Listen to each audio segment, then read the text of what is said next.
Muy buenos días, bienvenido a Semilla de Amor en este nuestro canal Alimento para mi Espíritu.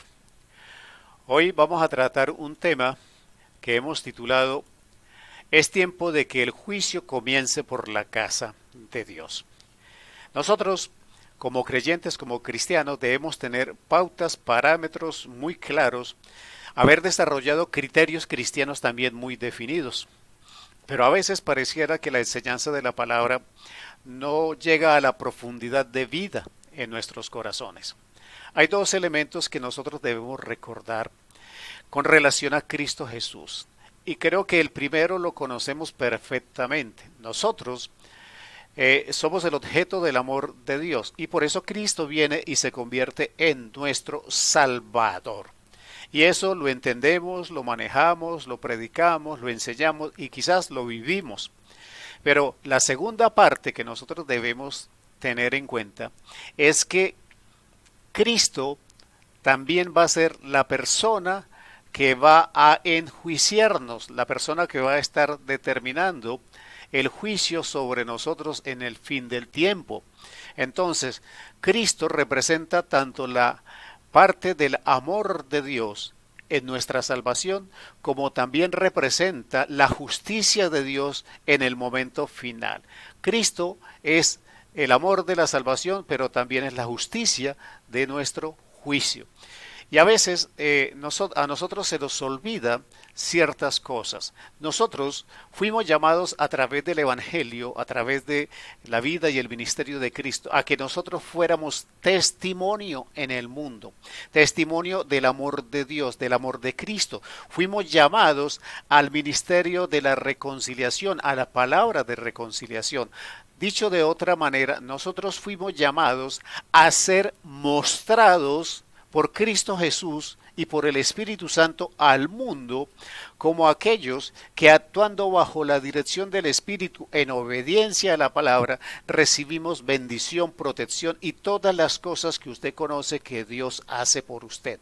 Somos para mostrar en el mundo como hijos de Dios. Somos para mostrar como aquellos que recibimos el amor y la bendición de Dios. Pero hay una parte que así como olvidamos a veces que Cristo también nos va a enjuiciar, a veces olvidamos que en el proceso final nosotros vamos a tener una responsabilidad también evidente para mostrarnos al mundo. Dice la palabra del Señor en Primera de Pedro, capítulo 4, versículo 12. Amados, no os sorprendáis del fuego de prueba que os ha sobrevenido, como si alguna cosa extraña os aconteciese. Pedro nos está recordando que hay cosas que la palabra, Cristo Jesús, los evangelios y toda la Biblia nos han venido enseñando y sobre las cuales nos han venido previniendo.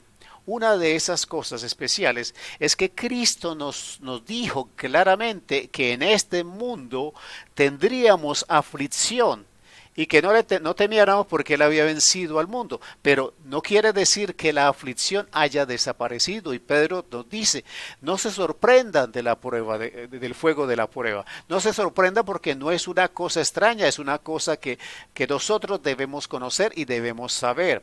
Y a veces cuando viene la prueba, pareciera que nos sorprendemos porque es una cosa extraña, o no la esperábamos, o no la conocíamos, o no la sabíamos. Cristo fue claro y definido. En este mundo tendremos aflicción. Pero el problema no solamente es el que nos sorprendamos de la prueba, sin entender que la prueba es parte del proceso de la formación para que nosotros recibamos una bendición mayor. Vamos al versículo siguiente. Dice la palabra del Señor en el versículo 16. Pero si alguno padece como cristiano, no se avergüence, sino glorifique a Dios por ello. Así como Santiago también nos dice que nosotros nos debemos alegrar en la prueba, Pedro también nos está recordando que cuando sobreviene la prueba a nosotros no nos debemos avergonzar, porque a veces pareciera que queremos mostrarle al mundo que con Dios solo es bendición, solo es realización, solo es éxito, solo es todos aquellos triunfos que nosotros queremos mostrar al Señor. No, nosotros también somos llamados a mostrar que nosotros somos procesados en el camino de nuestra vida y de nuestra salvación, que la santificación y la glorificación final es parte de un proceso. Tenemos también que enseñarle al mundo que no solamente somos bendecidos, sino que también somos procesados. Por eso no nos sorprendamos de la prueba, porque también Dios necesita enseñarle al mundo que para llegar a la glorificación final nosotros tenemos que ser procesados y todo el mundo va a tener que ser procesado. Pero quiero que se haga muy consciente del versículo siguiente. Dice la palabra del Señor en Primera de Pedro 4:17, porque es tiempo de que el juicio comience por la casa de Dios. ¿Quién es la casa de Dios? Usted y yo. ¿Por quién empieza el juicio? Por nosotros. Entonces nosotros tenemos que entender que cuando nosotros fuimos determinados para mostrar la bendición, para mostrar la protección, para mostrar que también somos procesados, también somos los primeros que vamos a ser llamados a juicio y somos los primeros para que podamos mostrarle al mundo, dándole oportunidad final de arrepentimiento. Las circunstancias y la prueba son parte de nuestra vida también.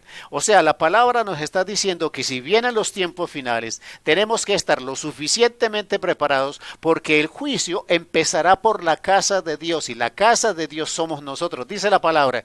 Y si primero comienza por nosotros, ¿cuál será el fin de aquellos que no obedecen el evangelio de Dios? Está diciendo, si nosotros como creyentes, si nosotros como hijos de Dios, si nosotros como quienes creemos en Cristo Jesús, nos preocupa, nos da temor el juicio final, ¿cómo será la situación de aquellos que no creen en el evangelio de Dios? Si nosotros que confiamos en el amor de Cristo, que confiamos en nuestro Salvador, que vivimos nuestra vida bajo los mandamientos del Señor, nos preocupamos de que llegue el juicio, ¿cómo serán las personas que no han creído en el evangelio? Entonces, debemos hacernos conscientes en este tiempo que si el tiempo final se acerca, los primeros en ser enjuiciados somos nosotros. No se sorprendan de la prueba, no se sorprendan del proceso. Dios nos está preparando. ¿Por qué? Porque así como quería a través de nosotros mostrar la bendición, a través de nosotros también va a comenzar el juicio para mostrarle al mundo que también hay juicio por no hacer las cosas correctas. Y cuando hay juicio, entonces hay posibilidad para el resto del mundo que tengan oportunidad de arrepentimiento. Termina en el versículo 19 de Primera de Pedro capítulo 4, dice, de modo que los que padecen según la voluntad de Dios, encomienden sus almas al fiel Creador y hagan el bien. No hay otra solución. Si a nosotros nos preocupa que el juicio empiece por nosotros, debemos tener un grado de conciencia muy claro. Primero, que nosotros somos sometidos a prueba dentro del proceso y que esa prueba no nos puede sorprender como algo que no sabíamos. Nosotros debemos entender que nosotros no somos perfectos, que nosotros somos materia en proceso y la palabra del Señor prometió que el que comienza la buena obra la termina. Entonces nosotros vamos a ser procesados en todas las áreas de nuestra vida hasta que seamos perfeccionados, porque Dios quiere mostrarle al mundo que no solamente nos bendice, que no solamente nos cuida, sino que nos procesa y nos capacita para que en el día del juicio lleguemos sin temor, pero mostrándole al mundo que si cometemos errores también hay juicio. Hay que seguir predicando un evangelio, no solamente de prosperidad y bendición. Nosotros tenemos que predicar un evangelio de responsabilidad, de decisiones, de una actitud correcta, pero también de tener conciencia que el evangelio nos está llamando a hacer el bien, porque es la única posibilidad que nosotros tenemos en obediencia a Dios de llegar a esa bendición final que es nuestra salvación. Hagámonos conscientes que la prueba es proceso, pero es proceso para la bendición, pero también para mostrar al mundo que el que cree en Dios también es procesado para ser perfeccionado en el nombre de Cristo Jesús. Amén y amén.